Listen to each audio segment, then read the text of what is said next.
اعوذ باللہ من الشیطان الرجیم بسم اللہ الرحمن الرحیم السلام علیکم ورحمۃ اللہ وبرکاتہ۔ تمام دوستوں کو اور تمام ماؤں بہنوں کو ہماری تفسیر کی کلاس میں خوش آمدید۔ عید کے بعد ہم فوراً اپنا سبق شروع کرنا چاہتے تھے، لیکن طبیعت کچھ ناساز تھی، اس وجہ سے عید کے فوراً بعد شروع نہیں کر سکے۔ تو آج ہم عید کے بعد پہلے ویڈیو بنا رہے ہیں، اور جو سلسلہ عید سے پہلے یعنی رمضان سے پہلے ٹوٹا تھا وہ دوبارہ انشاءاللہ آج سے شروع کر رہے ہیں۔ امید ہے دوست جس طرح پہلے محبت سے ہماری ویڈیو کو سنتے تھے، اسی طرح محبت کے ساتھ آگے بھی ہماری ویڈیوز کو سنیں گے، قرآن پاک کے علم کو سیکھیں گے اور آگے پھیلائیں گے۔ آج ہم قرآن پاک کی آیت نمبر 41 سورۃ آل عمران کی آیت نمبر 41 کا ترجمہ اور اس کی تفسیر پڑھیں گے۔ اللہ تبارک و تعالی جل شانہ نے ارشاد فرمایا، قال ربی اجعل لی آیہ قال آیاتک الا تکلم الناس ثلاثۃ ایام الا رمزا واذکر ربک کثیرا وسبح بالعشی والابکار۔ صدق اللہ العظیم۔ یہ سورۃ آل عمران کی آیت نمبر 41 ہے۔ اس کا ترجمہ کچھ یوں ہے، قال ربی اجعل لی آیہ، یعنی کہا زکریا علیہ السلام نے اپنے رب سے کہ ربی اجعل لی آیہ، کہ اللہ میرے لیے کوئی نشانی بنا دے یا مجھے کوئی نشانی دکھا دے۔ قال آیاتک، فرمایا اللہ نے آیاتک نشانی ہے تیرے لیے، اللہ تکلم الناس، کہ تو نہیں کلام کرے گا لوگوں سے، ثلاثۃ ایام 3 دن تک، الا رمزا، رمزا کہتے ہیں اشارے کو، واذکر اور ذکر کر، ربک اپنے رب کا، کثیراً زیادہ سے زیادہ یعنی بہت زیادہ، وسبح اور اس کی تسبیح بیان کر، بالعشی والابکار، عشی کہتے ہیں یعنی جب مغرب کا وقت ہونے والا ہوتا ہے، سورج غروب ہونے والا ہوتا ہے، یعنی جب رات ہو رہی ہو تو اس وقت، والابکار اور صبح، ان دونوں وقت میں اللہ کا ذکر کر۔ اب اس آیت کی جو تفسیر ہے وہ کیا ہے، یہ تو ہم نے ترجمہ آپ کو بتا دیا۔ اس آیت کی کچھ تفسیر یوں ہے، جن دوستوں نے پیچھے ہمارے ساتھ سبق پڑھا ہے، حضرت زکریا علیہ السلام کو موضوع چل رہا تھا کہ ان کو اللہ تبارک و تعالی جل شانہ نے وہ مسجد میں عبادت کر رہے تھے کہ فرشتے آئے اور انہوں نے آ کے آپ کو بیٹے کی خوشخبری دی، اور اس وقت آپ کی عمر 120 سال اور آپ کی جو زوجہ ہیں ان کی عمر جو ہے وہ 98 سال۔ اس تاریخوں میں کچھ اختلاف ہے، لیکن آپ کی بیوی کی عمر 100 سے نیچے اور آپ کی 100 سال سے اوپر عمر تھی۔ اور جو سمجھدار سننے والے ہیں وہ جانتے ہیں کہ عورت کے ہاں 55 سال کے بعد اولاد نہیں ہوتی۔ تو یہ جب فرشتوں نے آ کے آپ کو خوشخبری دی کہ اتنے سال تک آپ کے ہاں اولاد نہیں تھی، تو فرشتوں نے آ کے آپ کو خوشخبری دی کہ آپ کو اللہ تبارک و تعالی جل شانہ ایک بیٹا عطا فرمانے والے ہیں، اس کا نام ہوگا یحییٰ، اور وہ سردار ہوگا اور نبی بھی ہوگا۔ تو جب آپ کو یہ خوشخبری دی تو آپ نے اللہ سے پھر یہ عرض کی جو اس آیت میں بیان کیا گیا ہے کہ اللہ میرا بیٹا ہوگا، لیکن مجھے کوئی ایسی نشانی دکھا جس سے مجھے یقین آ جائے کہ میرے ہاں اولاد ہونے والی ہے۔ تو اللہ تبارک و تعالی جل شانہ فرمایا تمہارے لیے یہ نشانی ہے، قال آیاتک اللہ تکلم الناس ثلاثۃ ایام الا رمزا، کہ تو 3 دن تک کسی سے بات نہیں کر سکے گا مگر اشارے سے۔ اب اس میں مفسرین کرام نے بعض قول لکھے ہیں۔ ایک قول کے مطابق مفسرین کرام نے فرمایا کہ یہ جو زکریا علیہ السلام تھے، ان کی زمانے کے اندر کیا تھا کہ ان پہ جو روزے تھے وہ 3 روزے اللہ نے فرض کیے، اور ان کے روزے کے اندر یہ شرط تھی کہ یہ روزے کے اندر کھا پی بھی نہیں سکتے تھے اور بول بھی نہیں سکتے تھے۔ اگر بولنا ہوتا تو صرف اشارے کے ساتھ، یعنی اگر وہ بات کرتے تو ان کا روزہ ٹوٹ جاتا۔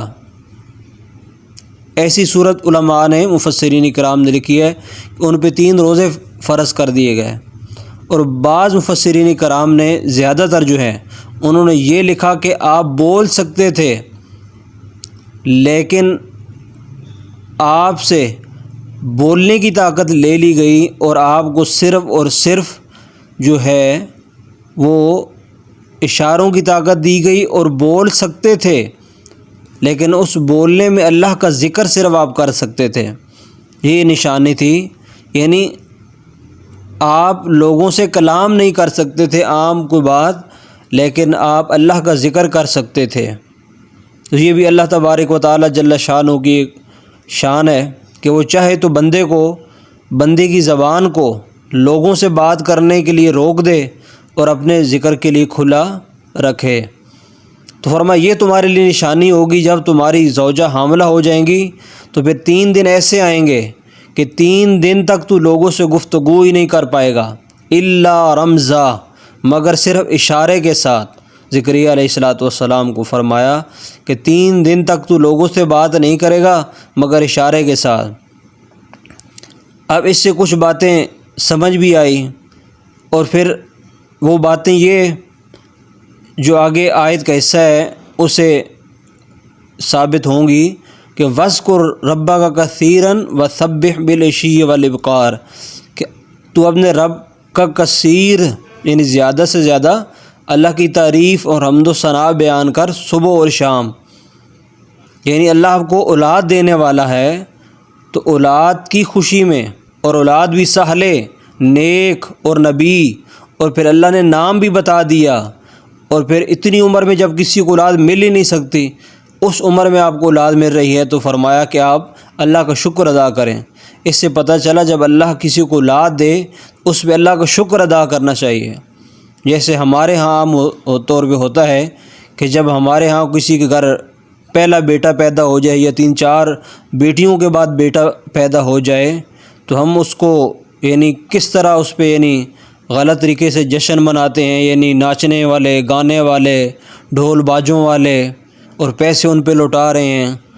تو اس طرح کی فضول جو ہے حرکتیں کرتے ہیں جو شریعت میں جائز نہیں۔ اللہ نے جو فرمایا اپنے نبی سے کہ میں تمہیں اولاد دے رہا ہوں، لیکن پھر تم نے کیا کرنا ہے، وَاذْكُرْ رَبَّكَ كَثِيرًا، کہ اللہ کا زیادہ سے زیادہ ذکر کرنا ہے۔ ذکر سے مراد اللہ کا شکر کرنا ہے۔ اب اللہ کے شکر کرنے کے کئی طریقے ہوتے ہیں، آپ نوافل بھی پڑھ سکتے ہیں، آپ قرآن کی تلاوت کر سکتے ہیں، آپ حضور کی ذات پہ درود شریف پڑھ سکتے ہیں، یعنی اس طرح کریں۔ تو ہماری عوام کو بھی، کیونکہ وہ جو اولاد دینے والا وہ اللہ کی ذات ہے، چاہے کسی عمر میں دے، چاہے 3 بیٹیوں کے بعد دے، چاہے 5 بیٹیوں کے بعد دے، تو اس لیے اللہ کے نبی علیہ السلام کے غلاموں جو حضور صلی السلام نے خوشی کرنے کا طریقہ بتایا ہے وہ ہے کہ جب بیٹا پیدا ہو تو 2 بکرے 1 سال کے اپنے بیٹے کے نام کی ذبح کرو اور غریبوں کو، مسکینوں کو کھانا کھلاؤ، اور اس طرح اللہ کا شکر کرو۔ اور اگر بیٹی پیدا ہو جائے تو پھر 1 بکرا 1 سال کا وہ ذبح کرو اور اس کا عقیقہ کرو اور اپنے رشتہ داروں کو کھلاؤ اور غریبوں اور مسکینوں کو جو ہے وہ دو۔ تو یہ طریقہ جو اسلام میں اولاد کے ہونے پر بتایا گیا۔ اس کے علاوہ جو ہمارے طریقے ہیں جس طرح ہم جشن مناتے ہیں اور فضول رسومات کرتے ہیں وہ بالکل جائز نہیں ہیں۔ تو یہ اللہ کے نبی اس دنیا میں آ رہے ہیں تو ان کی آمد پر اگر خوشی کرنا اور ذکر کرنا کا اللہ کہہ رہا ہے، تو جب نبیوں کے سردار صلی اللہ علیہ وسلم اس دنیا میں آئے تو ان کی ولادت والے دن یعنی 12 ربیع الاول کو ذکر کرنا، اذکار کرنا اور سرکار کی آمد مرحبا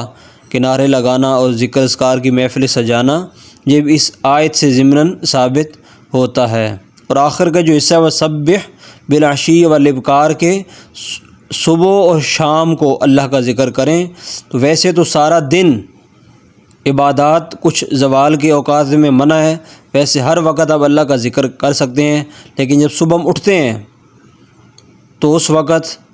ہم کام پر جانے لگتے ہیں تو اس وقت اللہ فرماتا ہے کہ تم اس وقت صبح اٹھو اور پہلے میرا ذکر کرو اور پھر اپنے کام کاج پہ جاؤ۔ اسی طرح بالعشی، عشی کہتے ہیں شام کو، تو شام ہم اپنے کام سے پلٹتے ہیں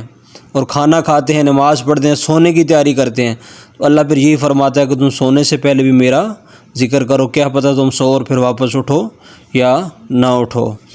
تو اس لیے اگر اولاد اللہ تبارک و تعالی جل شانہ دے، اس نے اپنے پیارے نبی حضرت زکریا کو بھی یہی فرمایا کہ آپ میرا ذکر کریں، میرا شکر کریں، تو ہمیں بھی اللہ تعالیٰ ان نیک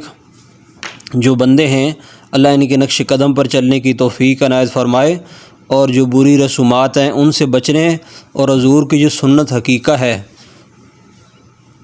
حقیقہ وہ ہمیں اللہ تبارک و تعالی جل شانہ اس پہ عمل کرنے کی توفیق عنایت فرمائے۔ ایک نئی ویڈیو کے ساتھ، نئے پیغام کے ساتھ جلد آپ کو ملاقات کریں گے۔ اگر ویڈیو اچھی لگی ہو تو لائک کر دیں اور ہمارے چینل کو سبسکرائب کر دیں تاکہ آپ کو تفسیر کی کلاس کی مزید ویڈیو ملتی رہیں۔